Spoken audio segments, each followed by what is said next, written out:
ปิ้งเป็ดพี่น้องนี่น้องนี่นะ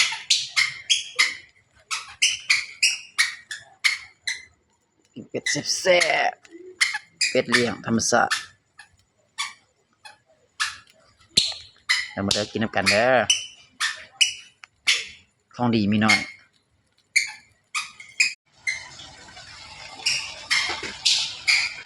เกี่ยงอะไรนี่แกงแซ่บเบิ่งเลือดก่อนเด้อกล้ามบ่เลือดนะพี่แซ่มาตาทางนี้บ่เลือดกล้ามมาติ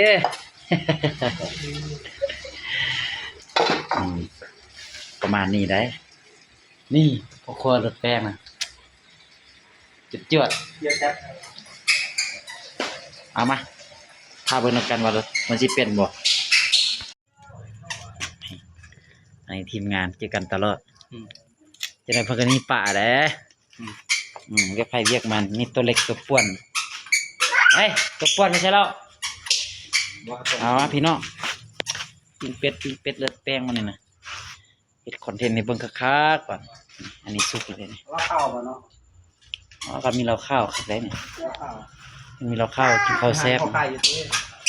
นี่ว่าจำว่าให้ก็ได้ไปซื้อต้นให้เราข้าวตากินบ่ไข่กินไข่ดิสะบรรยากาศอันนี้เนี่ยได้แบบปีเองกินเองเลี้ยงเองเป็ดเลี้ยงเองนี่เป็ดธรรมชาติเลยเป็ดกินอาหารนี่นี่เป็ดแม่ห่อฟากขอบใจทางไสยะที่ฝากมาซ่องโตได้นี่แต่มันนี้ปีตัวหนึ่งก่อนเอาไว้14 กุมภาพันธ์แล้วเจอกันใหม่วันที่11อาจจะวันที่11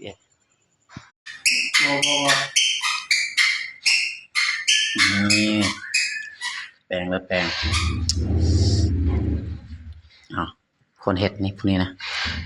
แต่ว่ามันสิเป็นบ่เป็นบ่นะนี่ปิ้ง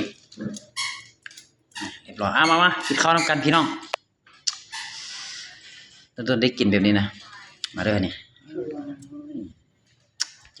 จวดนี่ข้าวกินข้าว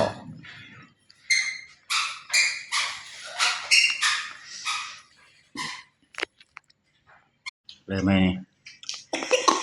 ทีมงานเฮ้ยไม่ครับก็เพราะวันนี้ขั้นบุกินนะเป็ดนี่ได้แล้วคือเรียกไอ้เบามีแต่ไอ้เบาเอาไงจะคำมา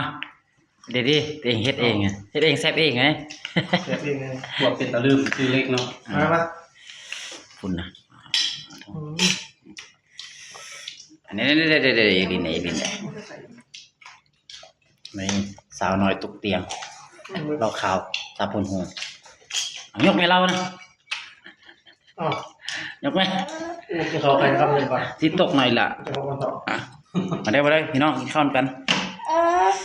แปลงคัก